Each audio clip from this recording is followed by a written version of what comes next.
వచ్చినటువంటి కిమ్స్ కూడా మేము చేయలేదంటోంది. పైగా అందులో పనిచేసే డాక్టర్ అని సత్యకుమార్ గారు అంటున్నారు. అసలు ఏం జరుగుతోంది?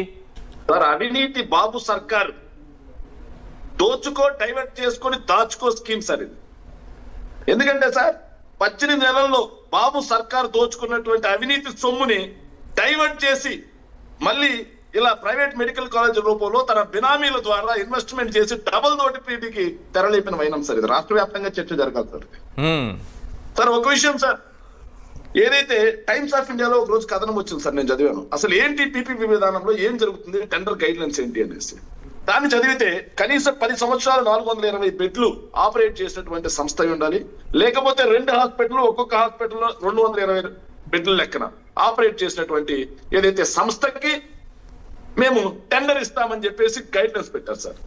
మరి ఈ రాజేంద్ర కుమార్ ప్రేమ్చంద్ షా ఏ హాస్పిటల్ ని 10 సంవత్సరాల పాటు మెయింటైన్ చేశాడు, దాంట్లో ఎన్ని బెడ్లు ఉన్నాయి, అది ప్రభుత్వం చెప్పాల్సినటువంటి అవసరం ఉందా లేదా?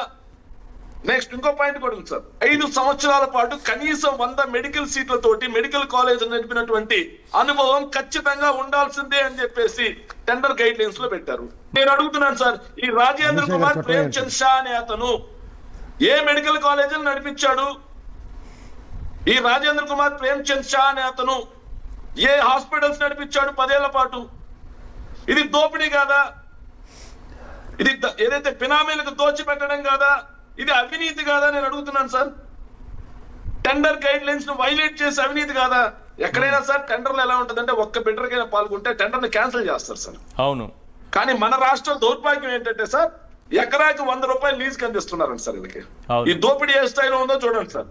ప్రభుత్వ కోటా కింద నీట్ అలైన్మెంట్ రిజర్వేషన్ కేటగిరీలో 50% సీట్లు ఉన్నాయి, మిగిలినవి మేనేజ్మెంట్ ఎన్ఆర్ఐ సీట్లు. ఇది దోపిడీ కదా, అవినీతి కదా? 70% పడకలు పేదలకు ఉచితంగా అందుబాటులో ఉంటాయండి సార్.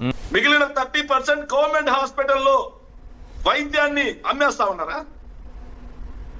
ఇదే కదా అపోలో హాస్పిటల్లో సేవ్ ఫ్రీగా ఇస్తామని చెప్పేసి భూములు దోచిపెట్టారు ఆ రోజు.